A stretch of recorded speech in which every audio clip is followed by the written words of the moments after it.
Hey everybody, Average Vintage Collector here with another video. So today is the fourth installment of my Ballplayers in the Bulge series.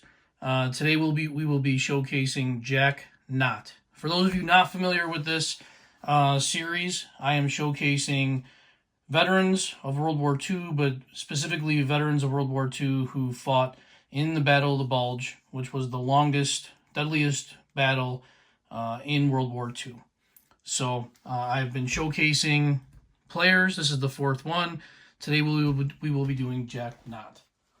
Jack Knott broke in as a rookie in 1933 with the St. Louis Browns.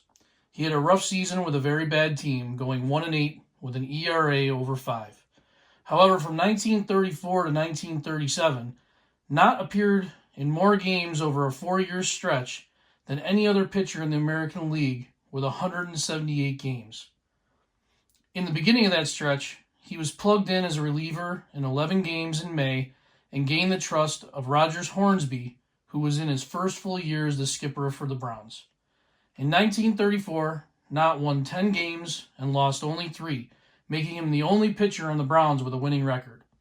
With expectations high for 1935, Knott started 19 games, pitched 2 shutouts, and stood out on yet another terrible Browns team.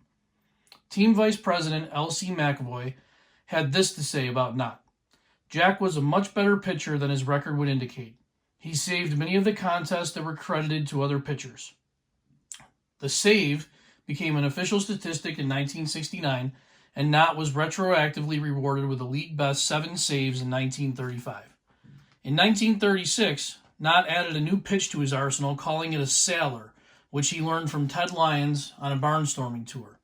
The pitch did not help Knott, however, as he produced one of the worst seasons for a pitcher in Major League history in 1936. Knott finished the season with a record of 9-17 over 192 2/3 innings, had the highest ERA in the league, the most runs, the most earned runs, the highest whip, and yielded the most hits per 9 innings. In 1937, the Browns lost 108 games, and Knott provided some sense of stability, going 8-18 for a team that led the league with the highest ERA. The following season, Knott held out as his salary was cut by 25%. Sports writer John Ray wrote that Knott occasionally pitches brilliantly, and added, unfortunately for ball players, club owners base salaries on past performance rather than on future promise. End quote. After arriving late for spring training, new manager Gabby Street promised a more disciplined team. In the first 2 months of the season, Knott only appeared in 7 games and was then traded to the White Sox. Joining the White Sox, he was reunited with Ted Lyons, and manager Jimmy Dykes immediately made him a starter. In a 5-day span, Knott made 2 starts, gave up 10 hits, and 2 runs in complete game victories. The success did not last, as he lost 8 consecutive starts after that.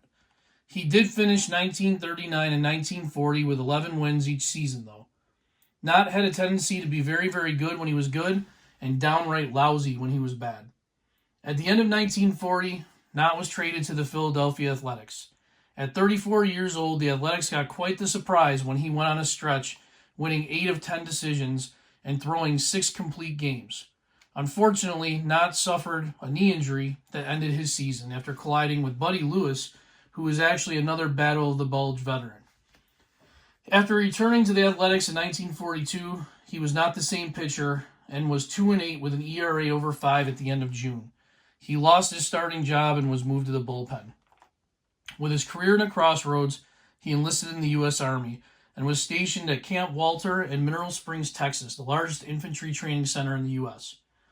He was assigned to the 104th Timberwolf Division at Camp Carson, Colorado, and was shipped to France in September 1944. He was involved in a number of important battles, including the Battle of Scheldt in northern Belgium, the deadly Battle of the Hurtgen Forest on the Belgian-German border. In January 1945, he received a battlefield commission and was promoted to second lieutenant.